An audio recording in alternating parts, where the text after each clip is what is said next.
Hi అండి. ఈరోజు మనం ఆకాకరకాయతో ఫ్రై చేద్దాం.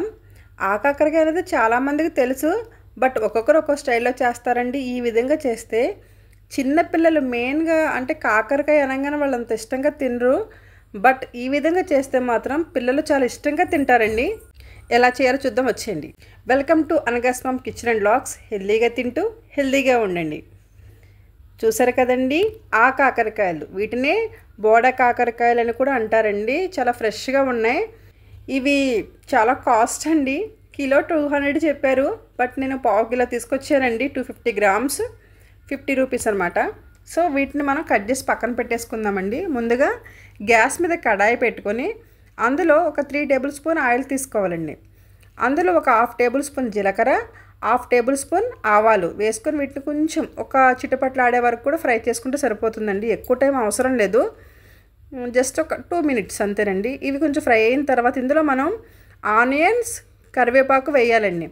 ఆనియన్స్ నేను 2 మీడియం సైజ్ తీసుకున్నానండి. సో అవి వేసిన తర్వాత అందులో మనం 1/2 టేబుల్ స్పూన్ సాల్ట్ వేసి వీటిని ఫ్రై చేసేసుకోవాలండి. గోల్డెన్ బ్రౌన్ కలర్ వచ్చే వరకు కూడా ఫ్రై చేసుకోవాలి. అవి గోల్డెన్ బ్రౌన్ కలర్ వచ్చిన తర్వాత 1/2 టేబుల్ స్పూన్ అల్లం వెల్లుల్లి పేస్ట్ వేసుకోవాలండి. సో అల్లం వెల్లుల్లి పేస్ట్ వేసుకొని ఇది పచ్చివాసన పోయే వరకు కూడా మనం ఫ్రై చేసుకోవాలి. సో అల్లం వెల్లుల్లి పేస్ట్ వేయంగానే మంచి ఫ్లేవర్ వస్తుందండి. సో అవి కొంచెం ఫ్రై అయిన తర్వాత అందులో మనం కాకరకాయలు ఈ విధంగా కట్ చేసుకోవాలండి. చూడండి, కొంచెం లేతకాయలు అయితేనేమో లోపల కూడా ఉంచేసుకోవచ్చు, బట్ కొంచెం ముద్రకాయలు అయితే కనుక ఇలా గింజలు వస్తాయండి, అవి తీసేయాలి. అంటే అవి ఉన్నా కూడా టేస్ట్ బాగుంటుంది, బట్ నేనైతే తీసేస్తానండి. ఎందుకంటే చెప్పాను కదా, పిల్లలు చాలా ఇష్టంగా తింటారండి. మా పాప తెలుసు కదండి, చిన్న పాప. సో తనకు అలవాటు చేయడం కోసం నేను ఇలా ట్రై చేశానండి. తను ఇష్టంగా తింది, సో అందు గురించే నేను చెప్తున్నాను. సో అంటే ముదిరి గింజలు ఎలా ఉంటాయంటే కొంచెం గట్టిగా ఉంటాయండి. సో అందు గురించే వాటిని స్కిప్ చేసేయండి. ఓకే, వీటన్నిటిని మనం ఆనియన్స్ ఫ్రై అయినాయి కదండి, అందులో వేసేసుకొని అవి సిమ్లోనే పెట్టి మనం మూత పెట్టేలాగా బాగా మగ్గనివ్వాలండి. ఇవి హెల్త్కి చాలా మంచిదండి. అంటే ఈ శ్రావణ మాసంలోనే దొరుకుతాయండి ఇవి. సో హెల్త్కి మాత్రం చాలా మంచివి. ఖచ్చితంగా దొరికితే మాత్రం ఎవరు కూడా వదలొద్దండి, ఖచ్చితంగా దీన్ని తినాల్సిందే.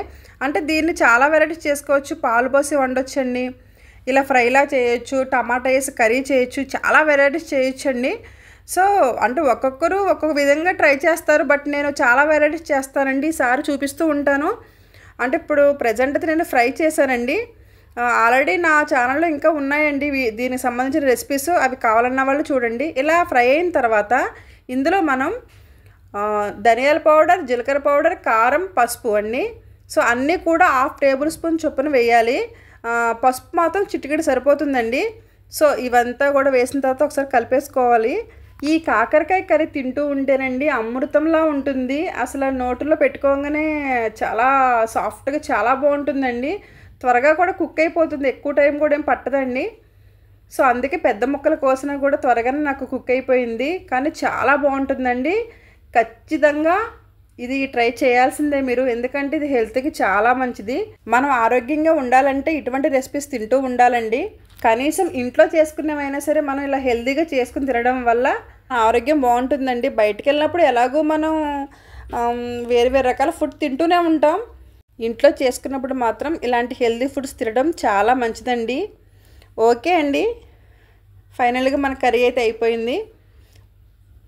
చాలా అంటే చాలా బాగుందండి. సో ఖచ్చితంగా దీన్ని ట్రై చేయండి. ఓకే అండి, నా వీడియోస్ కనుక మీకు నచ్చినట్లయితే లైక్ చేసి షేర్ చేయండి, కామెంట్ చేయడం మాత్రం అసలు మర్చిపోవద్దు. అలానే ఎప్పుడు చెప్పే మాటే, వెళ్తూ వెళ్తూ ఒక లైక్ వేసుకోండి.